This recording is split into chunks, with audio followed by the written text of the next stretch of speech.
Forcing is something that us horticulturalists do in the wintertime because, well, not that we don't have anything else to do, but it's something you can do to lift your spirits. And since we're past the time when you should have planted your bulbs, I'm just going to talk a little bit about some of the joys and pitfalls.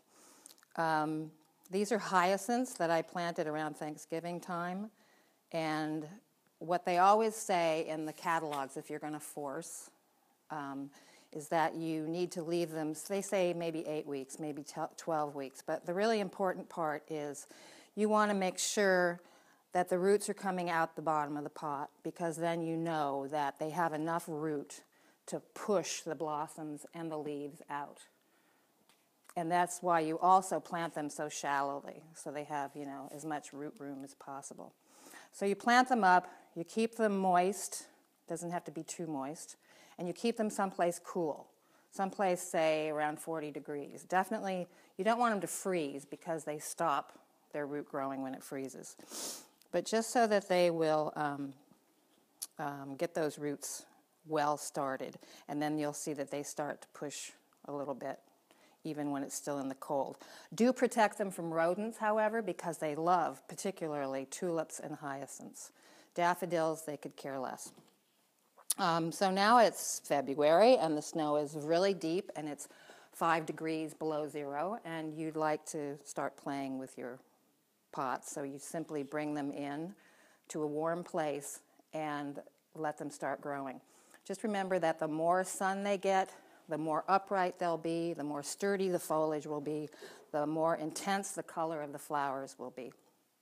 But have fun with it.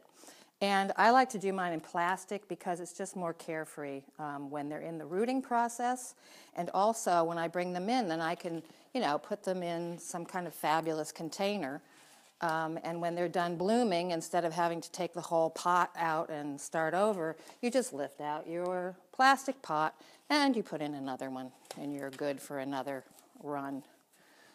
So you can stagger things. Bring one in, let it bloom, throw it out into the compost, and bring another one in.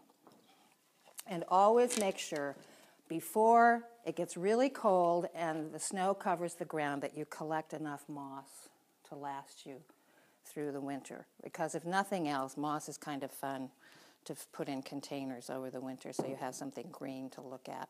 You can also buy preserved mosses and preserved dyed mosses that are also fun to use. These are just a bunch of miscellaneous daffodils that I dug that I meant to plant at my mother's, but I didn't get to it, so I thought, well, I'll pot them up and maybe they'll bloom, but if nothing else, if they don't bloom, I'll have some nice green sprouts, and then I can just pop them into the garden in the spring, and these, you know, pull them out of these very small pots. Whoops, not rooted very well, are they? They need more time. And plant them. It's always easier to plant something out of a small pot than a big pot. I would caution you, though, about using square pots for things that you force, because they're harder to find something to put them into. You know, there's not a lot of square pots, although we do have a few, and we should have put them up here on the table for this video. So that's my short spiel about forcing bulbs. These can also all be planted in the garden after they're done blooming, and, you know, it's April or something. You can just put them right in the ground. It's actually handy then, because other tulips and daffodils and spring bulbs are blooming then, and you can see where they are as opposed to the fall when you might otherwise plant them. So you're not going to dig up the ones that you have trying to plant your new ones.